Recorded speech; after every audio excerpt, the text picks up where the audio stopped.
लगता है कि ये जो एक्सपर्ट्स हैं इनकी बात को जरा आज ध्यान से सुनिएगा और कोशिश करिएगा, इसको शेयर करिएगा। और अगर आपके दिल में मन में कोई सवाल हो तो ज़रूर आप कमेंट भी करिए, लाइक भी करिए, इस वीडियो को शेयर भी करिए। ये लोकतंत्र से। तो फ्रेंड्स, स्वागत है आप सबका मेरे यूट्यूब चैनल पे। तो मैं हूँ इस्माइल खान और आप देख रहे हो द ग्रेट इंडिया। दोस्तों, दीपक शर्मा जो कि एक काफ़ी सीनियर जर्नलिस्ट है, जिनको कोई इंट्रोडक्शन की ज़रूरत नहीं है, कोई इंट्रोडक्शन के मोहताज नहीं है, जिन्होंने अपनी लाइफ में 2022 से लेके 2015 तक आज तक और इंडिया टुडे ग्रुप में के लिए काम किया है। बहुत ही जाने माने जर्नलिस्ट है जिनको हमारा पूरा इंडिया जानता है। इनकी रिपोर्ट के मुताबिक आज इनकी मैंने एक वीडियो देखा जो कि मुझे बहुत चौंका दी है, और ये मैं आप सभी तक शेयर करना चाहता हूँ। इसके लिए मैंने वीडियो बनाई है आप लोगों के लिए। मैं चाहता हूँ ये वीडियो आप सब लोग भी ज़्यादा से ज़्यादा शेयर करें, जिसमें महाराष्ट्र के विधानसभा का जो अभी इलेक्शन था, वोटिंग थी 20 तारीख को, 23 को रिज़ल्ट था। इसके अंदर ईवीएम मशीन का घोटाला बताया जा रहा है और काफ़ी बड़ा घोटाला बताया जा रहा है और सबूतों के साथ बताया जा रहा है। सबूत मतलब कि आप लोग देखिए ये पूरी वीडियो और आप लोग की क्या राय है ये वीडियो देखने के बाद। आप लोग क्या समझे कमेंट बॉक्स में ज़रूर बताएं। दोस्तों, महाराष्ट्र का चुनाव बीजेपी ने अपने दम पर जीता या किसी और के दम से जीता? अब ये सवाल मैं इसलिए कर रहा हूं क्योंकि ये जो सवाल है, ये जो क्वेश्चन है, महाराष्ट्र में अधिकतर वोटरों के जुबान पर है कि भाई ये रातों रात क्या हो गया कि मोदी जी ने सारे रिकॉर्ड तोड़ दिए। 4 महीने पहले जिस मोदी और शाह को बुरी हार का सामना करना पड़ा था, उन्होंने ऐसा कमाल कैसे कर दिया। अब दोस्तों, 4 महीने पहले यही मोदी जी, यही अमित शाह, यही देवेंद्र फडणवीस, यही बीजेपी जब ये चुनाव लड़ी लोकसभा का, तो महाराष्ट्र में बुरी हार का सामना करना पड़ा और मोदी जी का जो स्ट्राइक रेट था वो 32% हो गया। The worst ever show. 28 seat BJP ने लड़ी, 9 सीट मिली। लेकिन अचानक रातों रात जब नतीजे आए विधानसभा चुनाव के 4 महीने बाद, तो ये जो स्ट्राइक रेट है 32%, ये 89% पहुंच गया। और जो सीटें थी उसमें तो मोदी जी ने रिकॉर्ड ही तोड़ दिया। अगर कुछ और सीटें लड़ जाते तो फिर शिंदे और अजीत पवार की भी जरूरत नहीं थी। सवाल यह है कि ये जो उछाल आया है, इसके पीछे कारण क्या था? अब कुछ लोग कहते हैं पैसा बांटना, पैसा जो बांटा गया, लिफाफे चले, या फिर 1 लाख करोड़ की जो सरकारी योजनाएं थी मुफ्त की, वो जो पैसा गया। लेकिन विपक्ष का कहना, और खासकर संजय राउत का, उनका कहना है कि कहीं ना कहीं उन्हें शक है ये खेल बड़ा है, ये हरियाणा जैसा खेल है, खेल मशीनों का हुआ है। 65 लोगों का एक फैमिली है, उनको 4 वोट पड़े हैं, ऐसा कैसा हो सकता है? ऐसी बहुत जगह से हमको कंप्लेंट्स आई है और ईवीएम ये बहुत बड़ा मुद्दा इस चुनाव में रहा। अब संजय राउत जो उद्धव ठाकरे की जो पार्टी है शिवसेना, उसके मुख्य प्रवक्ता हैं और महाविकास अघाड़ी, जिसे महाराष्ट्र में इंडिया अलायंस कहते हैं, उसके बड़े लीडर हैं। इनका कहना है कि साहब, इलेक्शन जिस दिन काउंटिंग हो रही थी, जिस दिन वोटों की गिनती हो रही थी, उस दिन उनकी पार्टी, सिर्फ उनकी पार्टी, वो शरद पवार की बात नहीं कर रहे, कांग्रेस की बात नहीं कर रहे, वो कह रहे सिर्फ उनकी पार्टी से तकरीबन 450 कंप्लेंट थी। 450 कंप्लेंट्स ईवीएम्स की, मशीनों की थी, और ये बहुत गंभीर मामला था। और ये सारी शिकायतें, संजय राउत का आरोप है कि इलेक्शन कमीशन से कही गई, लेकिन इस पर कोई कार्रवाई नहीं हुई, कोई एक्शन नहीं हुआ। अब महाविकास अघाड़ी का एक और आरोप है, और आरोप यह है कि जहां जहां डबल इंजन की सरकारें हैं वहां वहां खेल हुआ। ये ऐसा आरोप है, उनका मानना है, और उनके पास प्रमाण नहीं। उनका कहना है कि साहब, हरियाणा में डबल इंजन की सरकार थी, महाराष्ट्र में डबल इंजन की सरकार थी, यानी जो चुनावी मशीनरी है सेंटर से लेकर स्टेट तक, वो चाहे पुलिस प्रशासन हो, चाहे वो डिस्ट्रिक्ट मजिस्ट्रेट्स कलेक्टर हों जो रिटर्निंग ऑफिसर्स होते हैं, चाहे वो एसडीएम हो, चाहे वो बूथ ऑफिसर्स हो, चाहे वो पैरामिलिट्री फोर्सेस हो, चाहे पुलिस हो, चाहे होम गार्ड हो, सारा सिस्टम डबल इंजन की सरकार में आपको पता है किसके पास है। तो विपक्ष का कहना है कि जहां डबल इंजन की सरकारें हैं वहां खेल हुआ। अब मिसाल के तौर पर कांटे की टक्कर झारखंड में भी थी बीजेपी और हेमंत सोरेन के बीच में, इंडिया के बीच में, लेकिन यहाँ पर झारखंड में डबल इंजन की सरकार नहीं थी। चुनाव आयोग भले ही मोदी जी के साथ हो सकता है, पैरामिलिट्री फोर्सेस सेंटर की भले ही मोदी जी के साथ हो सकती, लेकिन जो रिटर्निंग ऑफिसर हैं, जो पुलिस है, लोकल प्रशासन है, बूथ ऑफिसर्स हैं, पोलिंग ऑफिसर्स हैं, ये राज्य सरकार के थे, जहाँ इंडिया अलायंस की सरकार है हेमंत सोरेन की। तो विपक्ष का कहना है, इंडिया अलायंस के लीडर्स का कहना है कि झारखंड में आप खेल नहीं कर पाए, लेकिन हरियाणा की तरह आपने महाराष्ट्र में खेल किया जहां जीतने के आसार आपके कम थे। अब दोस्तों, महाराष्ट्र में एक और चौंकाने वाली बात सामने आई है। पहली बार फॉर द फर्स्ट टाइम जो जनता है, जो वोटर है, कई जगहों पर, कई कंस्टिट्यूएंसीज में, कई जिलों में वो सड़कों पर आ गए हैं। वो जो वोटर जो कांग्रेस के समर्थक हैं या उद्धव ठाकरे के समर्थक हैं या फिर शरद पवार की जो पार्टी एनसीपी है, शरद पवार, उसके समर्थक हैं, वोटर हैं, उन्होंने प्रोटेस्ट किया है। नासिक में एक काफ़ी ज़बरदस्त प्रोटेस्ट हुआ क्योंकि यहाँ पर जो गांव था नासिक के पास, ये गांव कांग्रेस को समर्थन देता आया था। इनका कहना है कि साहब इन्होंने बल्क में वोट डाले, लेकिन मशीनों ने वो वोट दर्ज नहीं किए। यानी अगर 100 वोट पड़े मिसाल के तौर पर, तो 10 ही दर्ज हुए कांग्रेस के खाते में। अब इस तरह के प्रोटेस्ट पूरे महाराष्ट्र में चल रहे हैं और आगे एक्सपर्ट के साथ, मशीनों के एक्सपर्ट के साथ, इस इलेक्टोरल प्रोसेस के एक्सपर्ट के साथ मैं कुछ खुलासे करूंगा इसी इशू पर।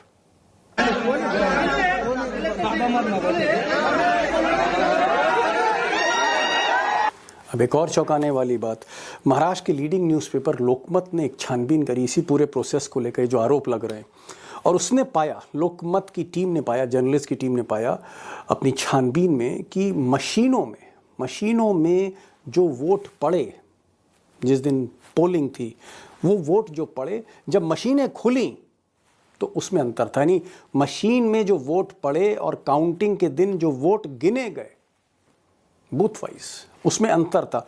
और लोकमत ने तकरीबन 288 में से 95 सीट्स में ये गड़बड़ी पाई। अब ये भी बहुत गंभीर आरोप है। मुझे लगता है कि चुनाव आयोग को निष्पक्ष रहते हुए इसका जवाब देना चाहिए, इसमें एक्सप्लेनेशन देना चाहिए कि भाई ये गड़बड़ी कैसे हो गई कि मशीन पे कुछ वोट जा रहे हैं और जब गिने जा रहे हैं तो कुछ है। ये जो अंतर है ये बहुत कुछ कहता है। अब दोस्तों, काउंटिंग को लेके या पूरे काउंटिंग के प्रोसेस में जो गड़बड़ियां हुई हैं उसको लेके तमाम शिकायतें महाराष्ट्र के अलग अलग हिस्सों से आ रही, चाहे वो विदर्भ हो, चाहे वो मराठवाड़ा हो, चाहे वो नॉर्थ महाराष्ट्र हो, चाहे वो मुंबई का इलाका हो, चाहे वो शरद पवार का जो वेस्टर्न महाराष्ट्र का इलाका है, वहाँ से शिकायतें आ रही। हर शिकायत आप तक नहीं रखी जा सकती, उन्हें बहुत समय हो जाएगा, लेकिन कांग्रेस के सीनियर लीडर जो अब तक लीडर ऑफ अपोजिशन थे, विजय साहब का कहना है कि साहब जब गिनती शुरू हुई और पोस्टल बैलेट गिने गए तो हम आगे चल रहे थे, हम काफ़ी आगे थे, लेकिन जैसे ही मशीनें खुली खेल पलटने लगा। सुनिए, पहले इनको सुनिए फिर आगे बढ़ते हैं। विजय साहब को सुनिए। हम लोग तो बैलेट में जीते हैं, करीबन 165-70 जगह में हम लोग आगे। जनता का मैंडेट जो था वो अगर बैलेट में आगे है तो इसका मतलब ईवीएम में भी होना चाहिए। अब दोस्तों, मैं शिकायत दर शिकायत अगर आपके सामने रखता चला जाऊं, कंप्लेंट सारी रखता चला जाऊं, तो मुझे लगता है कि फिर पूरी रात गुजर जाएगी। सुनते सुनते मैं पढ़ता जाऊंगा और आप सुनते जाएंगे। मुझे लगता है कि क्या हुआ है खेल, क्या वाकई बीजेपी अपने दम से जीती है या किसी और के दम पे जीती है? तस्वीर जो है कुछ और है, दिखाई कुछ जा रही। आज मैंने 3 एक्सपर्ट्स बुलाए, 3 एक्सपर्ट्स। अरुण कुमार अग्रवाल बैंगलोर से होंगे, मशीनों के भी एक्सपर्ट हैं, कई पिटीशंस उन्होंने इलेक्शन के प्रोसेस को करी है, सुप्रीम कोर्ट के एडवोकेट भी हैं, जानकार आदमी हैं। मैंने उनको बुलाया कि आइए जरा सा एक्सप्लेन करिए खेल क्या है। अशोक वानखेड़े टाइगर को मैंने इसलिए बुलाया क्योंकि टाइगर महाराष्ट्र में लगातार चुनाव कवर कर रहे थे, कुछ खुलासे उनके पास भी हैं। और मैंने हेमंत अत्री साहब जिन्होंने हरियाणा को भी देखा और महाराष्ट्र को भी देखा, और उनका ये कहना है कि कहीं ना कहीं एक मॉडल तैयार हो रहा है, जिसकी तर्ज पर आगे के चुनाव लड़े जा सकते हैं। मुझे लगता है बहुत इंपॉर्टेंट है, अगर आप भी वोटर हैं, आप भी वोट डालते हैं और आपको लगता है कि जो आप बटन दबा रहे हैं जिसका भी, वो मशीन में जा नहीं रहा, गिनती किसी और वोट की हो रही। अगर ऐसा है तो मुझे लगता है, अगर ऐसा शक आपको भी है कि कहीं ना कहीं पूरे प्रोसेस में कहीं ना कहीं कुछ गड़बड़ी है, जो पैसा बांटने का जो तरीका है, लिफाफे जो बांटे जा रहे हैं, जो माल प्रैक्टिसेस हैं वो एग्जिस्ट करती हैं। अगर आपको ऐसा शक होता है, मुझे मेरा पहला सवाल अशोक वानखेड़े टाइगर से होगा, फिर मैं धीरे धीरे बाकी मेहमानों के पास आऊंगा। टाइगर, महाराष्ट्र में हम देख रहे हैं कि जनता, कई जगह जनता प्रोटेस्ट कर रही है और प्रोटेस्ट में ये कह रही है कि साहब हमने वोट दिया था लेकिन हमारा एक भी वोट नतीजों में नहीं आया। आपको क्या लगता है कि ये सिर्फ नासिक और बाकी जगहों पर नहीं है, विदर्भ के, महाराष्ट्र में कई जगह पर इस तरह के प्रोटेस्ट चल रहे हैं कि हमने वोट दिया लेकिन हमारा वोट नहीं दिखा? ऐसा एक जिला नहीं जहां ये चल नहीं रहा है, हर जिले में चल रहा है। ये मैंने पहली बार देखा कि लहर, आपने सही कहा, 30 साल हो गए हमें भी पत्रकारिता करते हुए और राष्ट्रीय स्तर पर पत्रकारिता करते हुए। हमने कई राज्यों के चुनाव देखे, लहर दिखती है आज दीपक भाई जी, लहर विजिबल होती है, अंडर करंट दिखता नहीं, लेकिन अंडर करंट लहर नहीं होती। अंडर करंट आपको एक एज दे जाती है, आप बिल्कुल फोटो फिनिश में चले जाते हैं। तो मुझे कहीं अंडर करंट लग रहा था, तो मैंने कहा कि लोकसभा के नतीजे यकीनन नहीं होंगे विधानसभा में। विधानसभा में लाडली बहना का थोड़ा बहुत इंपैक्ट होगा, लेकिन फाइट होगी। फिर भी एज है महाविकास आघाड़ी को, और महाविकास आघाड़ी को मैं 150 तक आंक रहा था, और महायुति को यानी एनडीए गठबंधन को भी 120 130 तक हम लेके जा रहे थे। हो सकता है अंडर करंट से वो 150 पे सरकार बना दे, तो ये अंडर करंट होता। 200 प्लस ये अंडर करंट नहीं, ये वेव है, और ये वेव यदि लोगों में दिखती नहीं है तो फिर ये मशीनों में वेव है क्या? और ये मशीनों की वेव है। और मैं इस दावे के साथ इसलिए कह रहा हूं कि मुझे आप सिर्फ 1 मिनट दे दीजिए, आज मैं थोड़ा 1 मिनट समय एक्स्ट्रा मांग रहा हूं आपसे। चलिए, मैं आपको 3 एग्जाम्पल दे रहा हूं और मैं ये हमारे दर्शकों के लिए छोड़ के जा रहा हूं, क्या ये हो सकता है क्या? पहला उदाहरण, अक्कलकोट सोलापुर जिले का एक कॉन्स्टिट्यूंसी है, कॉन्स्टिट्यूंसी नंबर सोलापुर 250। वहां एक राष्ट्रीय समाज पक्ष का एक उम्मीदवार चुनाव लड़ा। ये बहुत ही छोटी पार्टी है, मैं ये नहीं कहता कि वो जीत जाता, लेकिन उसका एक कंप्लेंट है। और कंप्लेंट क्या है कि जो राष्ट्रीय समाज पक्ष का उम्मीदवार सुनील शिवाजी बंडगर, ये अक्कलकोट से चुनाव लड़ रहे हैं, और अक्कलकोट कॉन्स्टिट्यूंसी में एक छोटा गांव आता है जिसका नाम है दोड्याल। उस दोड्याल गांव का ये रहने वाला है, तो इसका मत वहीं पर है। तो 20 तारीख को सबसे पहले 7:30 बजे जाकर इसने अपने गांव में मतदान किया। मतदान जिस बूथ क्रमांक पे किया वो 270 नंबर का बूथ क्रमांक था। जब जी, और बाकी फिर अपने जिले में बाकी जगह पे वो लगा काम पे। लेकिन जब मतगणना हुई तो उस दोड्याल गांव के जो वोटिंग था 270 बूथ पर, वहां 0 मतदान मिला राष्ट्रीय समाज पक्ष को। तो वो कहता है कि मेरा मत कहां गया? मैं तो अपने मत की बात कर रहा हूं, मैं तो मेरे चाचा के मत की नहीं बात कर रहा हूं कि उस गांव में मेरे रिश्तेदार है, मेरे दोस्त है, मैं उनके मतों की बात ही नहीं करता हूं। सब ने मुझे टाला, सब ने मुझे मूर्ख बनाया, सब ने वोट नहीं दिया। मैंने तो अपने आप को वोट दिया, मेरा एक वोट भी क्यों नहीं गिना गया? पॉइंट दूसरा जी, दूसरा एक उदाहरण, बस 3 उदाहरण दे रहा हूं मैं। दूसरा उदाहरण है ये मुंबई का। मुंबई में 153 नंबर की कॉन्स्टिट्यूंसी है दहीसर। वहां राज ठाकरे की पार्टी एमएनएस के राजेश येरुंकर चुनाव लड़ रहे थे।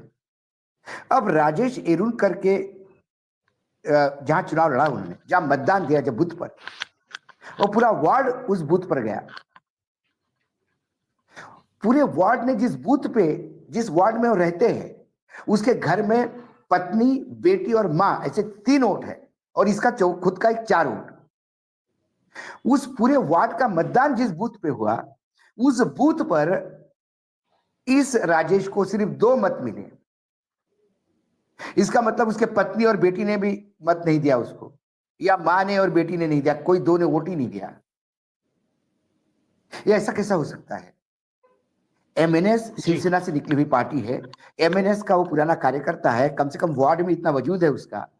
उस वार्ड से कम अड़ोस पड़ोस के 10-15 तो वोट मिलते, 2 वोट। और उसी ने कंप्लेंट की कि मेरे एजेंट मुझे बता रहे थे कि फॉर्म C-17 के अनुसार जब मिलान कर रहे थे तो ईवीएम के नंबर मैच नहीं किए मशीन के।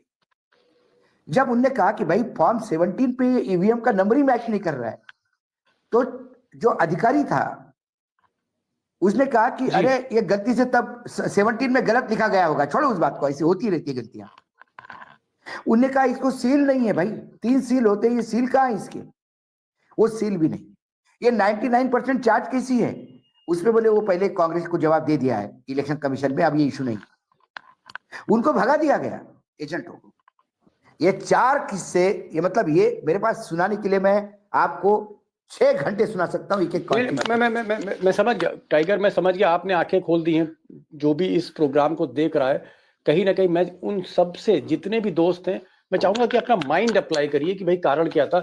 हेमंत जी, अब ये तो जो टाइगर ने कहानी बताई है कि मतलब उम्मीदवार का अपना वोट, जो उम्मीदवार इतना पैसा खर्च कर रहा है, इतनी मेहनत कर रहा है, उसी का अपना वोट रजिस्टर नहीं हो रहा उसी के बूथ पर। ये जो एक बहुत ही, मैं कहूंगा कि अनप्रेसिडेंटेड, अभूतपूर्व घटना हम देख रहे हैं, परिणाम देख रहे हैं। क्या कांग्रेस और शरद पवार और उद्धव ठाकरे कुछ मंथन कर रहे हैं? इनका क्या रिएक्शन है? उद्धव ठाकरे क्या सोच रहे हैं? राहुल गांधी की टीम क्या सोच रही है? शरद पवार क्या सोच रहे हैं? मैं ये जानना चाह रहा हूँ। दीपक जी, आज मेरी सुबह इन सब सारी पार्टियों के लोगों से बात हुई है और वो 2 प्लैंक पर काम कर रहे हैं। एक प्लैंक वो है जो सामने विजिबल है कि आज जैसे उद्धव ठाकरे की जो पार्टी है उनकी शिवसेना, उनकी एक मीटिंग थी सारे कैंडिडेट्स की। ऐसे ही एनसीपी और कांग्रेस पार्टी, एक तो सर्कुलर जारी किया है उन्होंने कि सारे के सारे कैंडिडेट्स जिन जिन बूथ्स पर शक है, सुप्रीम कोर्ट के आदेश के मुताबिक 47,200 रुपए पर बूथ के हिसाब से क्रॉस मैचिंग जो होती है मशीन और वीवीपैट की, वो अप्लाई करें इंस्टेंटली, क्योंकि केवल 6 दिन का टाइम है, कल का दिन, परसों का दिन इंक्लूड होता है उसमें। ऑफिशियल पक्ष तो ये है, सर्कुलर भी निकला, आप कहेंगे तो मैं भेज भी दूंगा आपको। दूसरा महत्वपूर्ण बात जो कांग्रेस के एक बहुत बड़े नेता ने मुझे कही, उसने कहा कि ये हमारा मामला है ही नहीं महाराष्ट्र का अकेले, ये पूरे देश का मामला है और हम इसको आइसोलेशन में नहीं करेंगे। हम इस बारे में अखिलेश से भी बात करेंगे, हम इस बारे में ममता बनर्जी से भी बात करेंगे और सारे के सारे बात करेंगे। और उस नेता ने यह भी कहा कि जहां तक कांग्रेस की बात है और महाराष्ट्र की बात है, हमने ये विचार मूव किया है अपने दोनों एलाइज को, शरद पवार साहब को महाराष्ट्र में, कि हम सारे के सारे 46 बनते हैं ये टोटल, हम सारे सामूहिक इस्तीफा दे दें। ओह, मतलब जो विधायक जीत के आए हैं वो इस्तीफा देना चाहते हैं? सामूहिक इस्तीफा क्यों देना चाहते हैं? एक प्रोटेस्ट पार्टी के स्तर पर एक ये विचार है कि हम इस देश के अंदर एक नया इतिहास क्रिएट करें। शिवसेना के 20 लोग हैं, कांग्रेस के 16 है, एनसीपी के 10 है, कि हम इस देश में एक नया इतिहास करें कि जब बाकी तुमने सब जिस तरीके से चुनाव जीता है वैसे ये भी ले लो, कोई खास बात नहीं है, हम रहने देते हैं, आप चलाइए। और जो आपने एक शब्द कहा अनप्रेसिडेंटेड, ये माफ कीजिएगा दीपक जी, अनप्रेसिडेंटेड नहीं है, ये पहले भी होता रहा। आपको 4 महीने पीछे लेके जाता हूं। 4 जून को लोकसभा के आम चुनाव के परिणाम आए थे।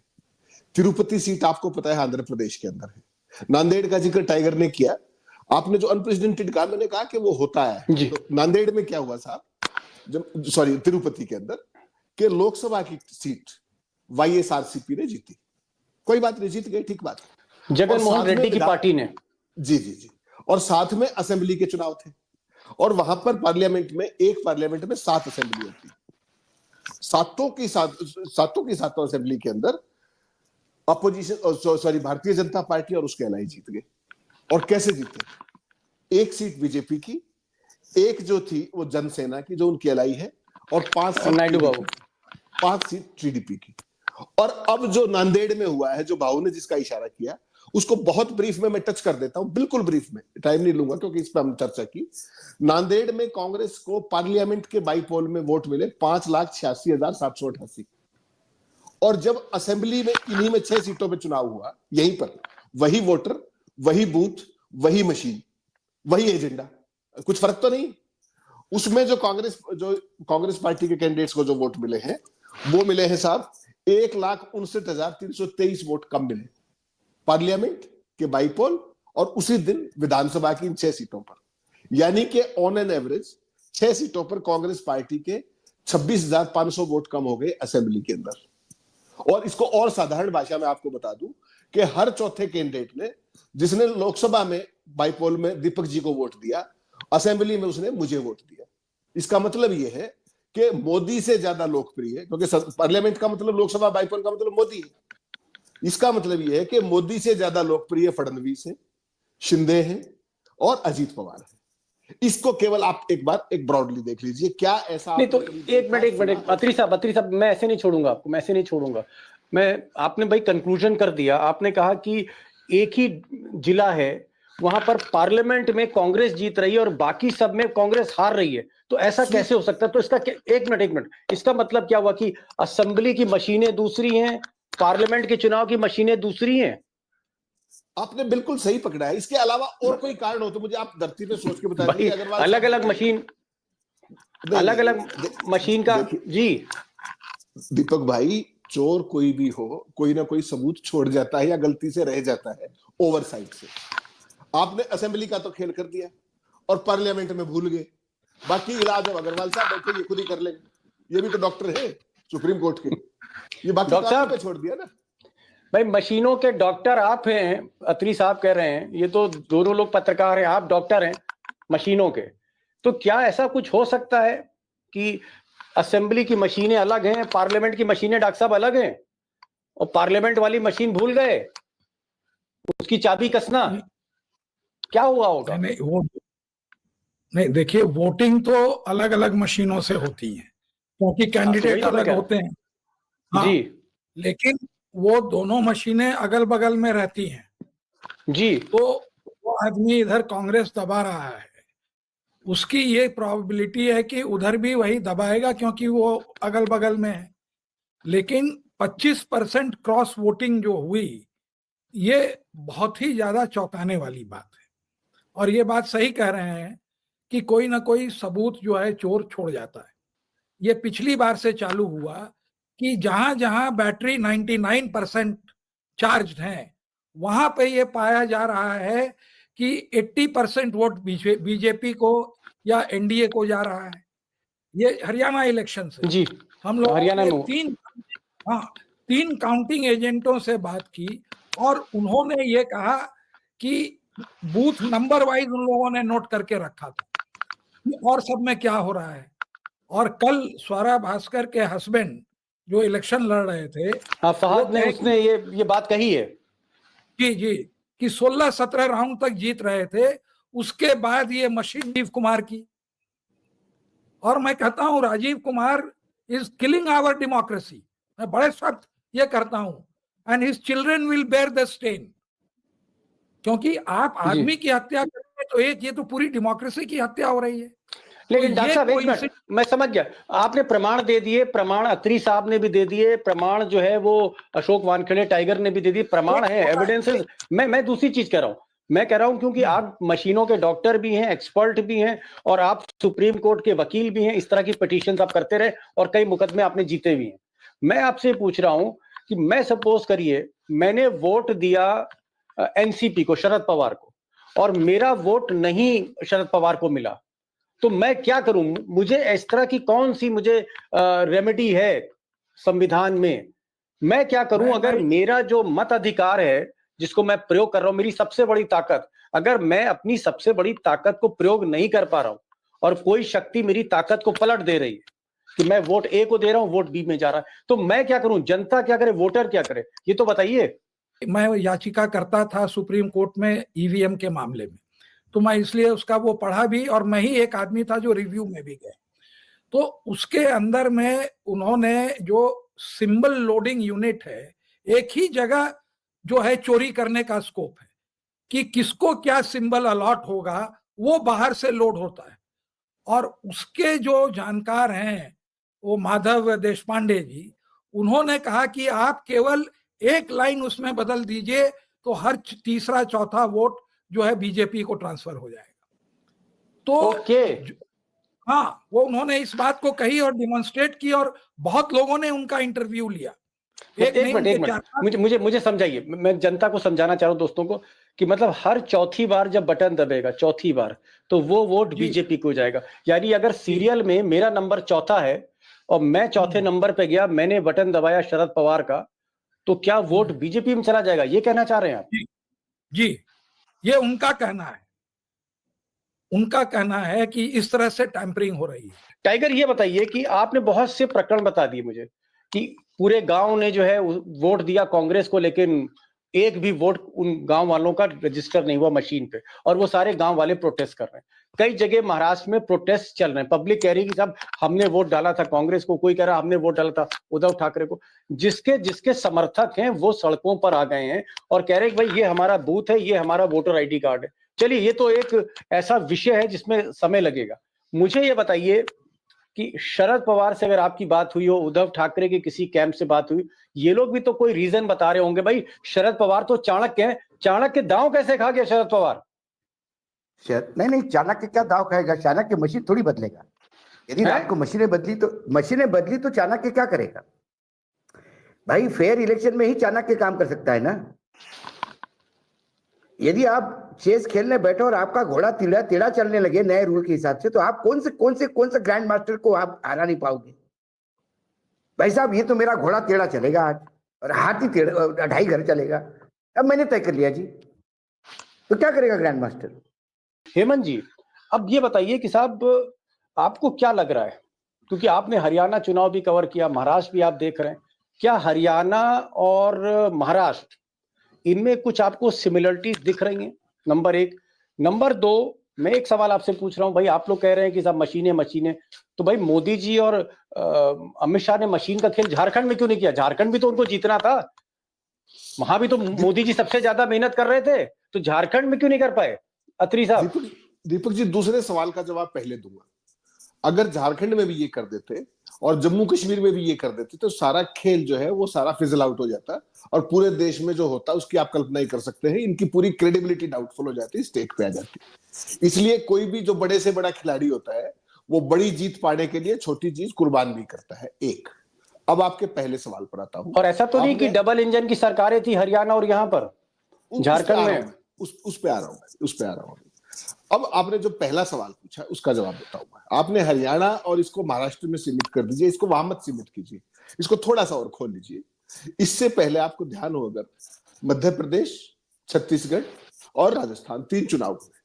मध्य प्रदेश के चुनाव में हर कोई ये कह रहा था कि इस बार बीजेपी वीक फुटिंग पे है, लाडली बहना के कारण वहां पर सुनामी आई जैसी महाराष्ट्र में। छत्तीसगढ़ में कोई नहीं कह रहा था बीजेपी जीतेगी, वहां पर भी एक वेव थी, वो जीत गए। ऐसे ही राजस्थान में, हरियाणा में भी ऐसे ही हुआ। मैं आपसे एक सवाल पूछ रहा हूं दीपक जी, सारे सीनियर साथी बैठे हैं। जिन 4 राज्यों का मैंने नाम लिया और 5वां अब महाराष्ट्र जोड़ लीजिए, इन 5 राज्यों में बीजेपी को अनएक्सपेक्टेड जीत मिली, अगर राजस्थान को छोड़ दें आप। इन 5 राज्यों में आपने भारतीय जनता पार्टी के किसी भी कैंडिडेट का परिणाम के दिन कोई विजय जुलूस देखा क्या? पार्टी के स्टेट हेडक्वार्टर के अंदर कोई जश्न देखा क्या? बता दीजिए, अगर एक स्टेट में देखा हो तो। महाराष्ट्र में देखा हो, दिल्ली में तो मोदी जी के ऊपर फूल बरस रहे थे, राजनाथ भी बरसा रहे थे, नड्डा साहब भी थे, अमित शाह भी थे। वहां पर अगर पॉपुलर वोट से आप जीते हो तो वहां का सेलिब्रेशन कहां चला गया? मेरा आपसे एक सवाल है। फाइनल राउंड ले रहा हूं, और ये सवाल में जवाब सबसे लूंगा। सवाल एक ही सवाल मेरा है कि मान लीजिए जैसे आप सब लोग कह रहे हैं कि गड़बड़ हुई है, कुछ मशीनों का खेल हो सकता है, कुछ रिगिंग, मतलब बेसिकली आप कह रहे हैं कि चुनाव में माल प्रैक्टिसेस हुई हैं जिसकी वजह से ये चौंका देने वाला परिणाम आया है। अगर महाराष्ट्र एक मॉडल है और मान लीजिए विपक्ष प्रोटेस्ट नहीं करता और महाराष्ट्र का मॉडल फिर आगे चलता है, तो क्या अल्टीमेटली कुछ साल के बाद विपक्ष मुक्त भारत होगा? इस देश में कोई विपक्ष नहीं होगा, या फिर विपक्ष को चुनाव का बायकॉट करना चाहिए, बायकॉट करेगा? होने क्या जा रहा है अगर ये महाराष्ट्र मॉडल आगे बढ़ता है, हरियाणा और महाराष्ट्र मॉडल आगे बढ़ता है तो महाराष्ट्र होगा मॉडल ही नहीं है, ये ओरिजिनली छत्तीसगढ़ मॉडल है, बाद में वो रिपीट हुआ हरियाणा। अत्री जी पहले बोल चुके हैं ये प्रोग्राम, आप ही के प्रोग्राम, ये ओरिजिनली छत्तीसगढ़ है, उसके बाद ये हरियाणा हुआ और ये कन्फर्मेशन महाराष्ट्र में हुआ। हरियाणा में थोड़ा बहुत हुआ, एक नजर की शर्म करते हुए 10-15 सीटों पे। महाराष्ट्र में क्लीन स्वीप करके दिखाया। अब बताओ क्या कर लोगे आप? और अगली लोकसभा में बीजेपी 400 पार होने जा रही। ओके, लिख लीजिए मेरे से, 400 पार। 500 पार। देख लीजिए, अरुण जी ने कहा 500 पार। क्या कर लोगे आप? 2029 बहिष्कार करोगे? देखिए दीपक जी, आप बहिष्कार करोगे, कर लीजिए। वो क्या करेंगे, मायावती जैसे बहुत लोग हैं उनके पास, मायावती को चुनाव लड़वाएंगे, लीडर ऑफ अपोजिशन बनवाएंगे, प्रकाश आंबेडकर को चुनाव लड़वाएंगे, लीडर ऑफ अपोजिशन बनवाएंगे। राज ठाकरे, आज राज ठाकरे की यहाँ मीटिंग हुई, पहली बार राज ठाकरे के सामने किसी ने मुंह खोला। सारे के सारे हारे हुए उम्मीदवारों ने कहा, मतलब सारे हार गए कि बोले राज साहब बीजेपी के साथ दोस्ती आपकी तकलीफ देगी सबको। टाइगर ने कहा अगर ये मध्य प्रदेश, छत्तीसगढ़, उसके बाद हरियाणा, हरियाणा के बाद महाराष्ट्र, ये मॉडल अगर सक्सेसफुल रहा तो 2000 नहीं, महाराष्ट्र ने मोहर लगवा दी, मोहर लगा दी महाराष्ट्र इस पर। Has sealed the fate of elections in this country. ठीक, तो आपका ये कहना है कि 500 पार 2029 में मोदी जी होंगे। अत्री साहब, क्या विपक्ष को अब क्या करना चाहिए? भाई आपको भी 30-32 साल हो गए पॉलिटिकल रिपोर्टिंग करते, क्या करना चाहिए विपक्ष को? बहिष्कार करे या झेलती रहे या जांच करे, सड़कों पे आए, क्या है, या सरेंडर कर दे? बहुत ही साधारण बात है। देखिए, मोदी जी चले थे कांग्रेस मुक्त भारत से, और अब जो उनके जो राजीव कुमार जी हैं, उन्होंने उस एजेंडे को और आगे बढ़ाते हुए विपक्ष मुक्त भारत, जैसा आपने कहा, बिल्कुल वो उस पर लेके गए। महाराष्ट्र में जो गड़बड़ मुझे लगता है हो गई है, उसमें थोड़ी सी चीनी ज्यादा गिर गई है, वो बटन के अंदर थोड़ी सेटिंग ज्यादा होगी। अगर वो, आप ये समझिए, 170-80 तक होती ना, तो आज मैं और आप ये सब बात नहीं कर रहे होते। मध्य प्रदेश की तरह हम भी चुपचाप होके लाड़की बहना योजना और पता नहीं क्या क्या योजना, और जैसे हरियाणा में फिर मैं और आप रात को रिपेंट कर रहे थे कि नहीं माइक्रो मैनेजमेंट था, वो तो बड़ा भारी, वो तो ये था, वो तो वो था। बेसिकली क्या है कि ये एक चीनी ज्यादा गिर गई, और जो ज्यादा more loyal than the king होता है, वही आदमी फंसवा भी देता है। इस बार राजीव कुमार की जो जुनून से लॉयल्टी थी, उसने इनको फंसा दिया। आपका जो वाजिब सवाल है कि विपक्ष क्या करे, विपक्ष के पास केवल एक विकल्प है, या तो वो कानून की मदद अगर उनको मिलती है तो बहुत अच्छी बात है, वरना उनको एकजुट होकर के चुनाव का बाइकाट और एक सूत्री मांग कि अगर चुनाव उससे बैलेट पेपर से होगा तो हम चुनाव लड़ेंगे, वरना हम बाइकाट करेंगे। Let it be there. आपने बांग्लादेश में देखा, बांग्लादेश के विपक्ष ने विरोध किया, परिणाम आपके सामने है। तो जो ये आज चल रहा है, जो मदमस्त हाथी चल रहा है राजीव कुमार का, इसको मोदी का मत कहिए आप। वो तो एक टास्क देके विदेश चले गए थे, आपको पता नहीं, अफ्रीका से संबंध मजबूत करने चले गए थे। बहरहाल आप कह रहे हैं कि विपक्ष को एकजुट होना पड़ेगा। हेमंत अत्री कह रहे हैं, वरिष्ठ पत्रकार हैं, कि विपक्ष को एकजुट होना पड़ेगा, या तो बॉयकॉट करे या कोई लीगल रेमेडी इसकी निकाले। अरुण जी भाई, अब इस सवाल का जवाब तो आप ही के पास होगा। नहीं, क्या करे विपक्ष? अगर ये महाराष्ट्र मॉडल जैसा अगर चुनाव होता चला जा रहा है कि जहां हमारा मन करेगा हम चीजें सेट कर लेंगे।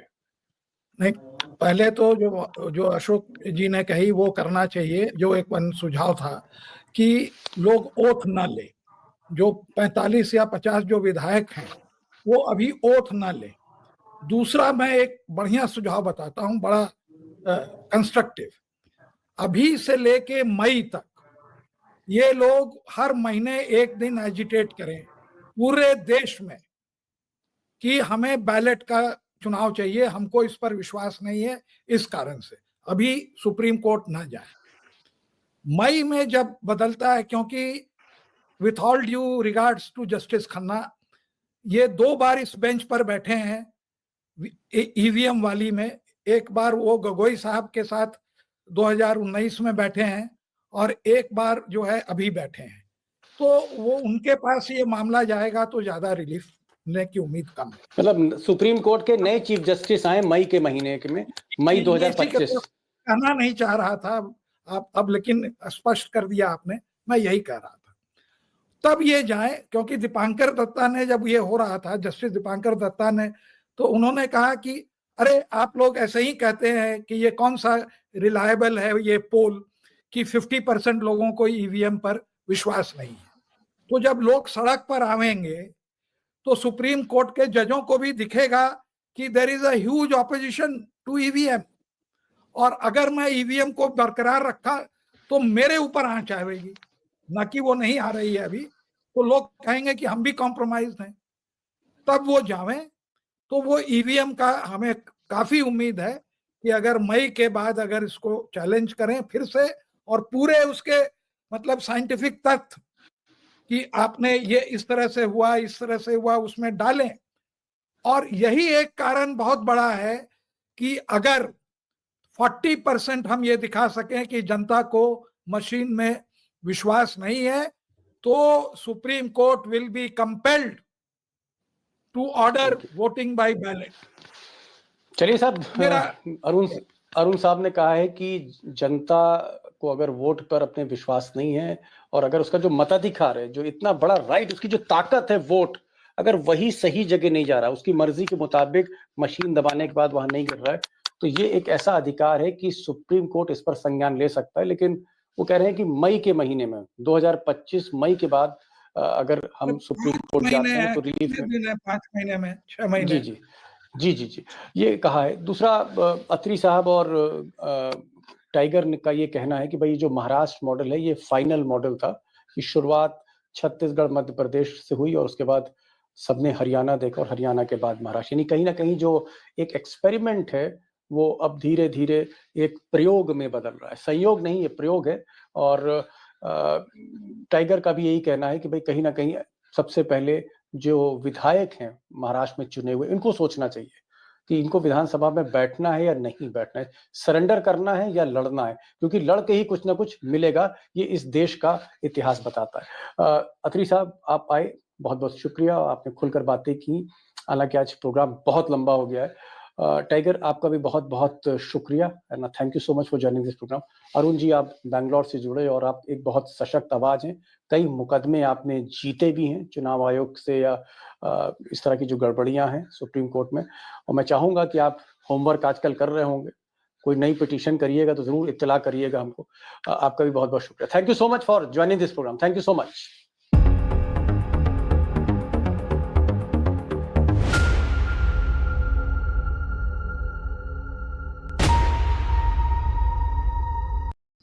तो फ्रेंड्स, ये था दीपक शर्मा का पूरा खुलासा। इस बारे में आपकी क्या राय है कमेंट बॉक्स में ज़रूर बताएं। और जो लोग मेरे चैनल को देख रहे हैं, मेरे चैनल को सब्सक्राइब करें।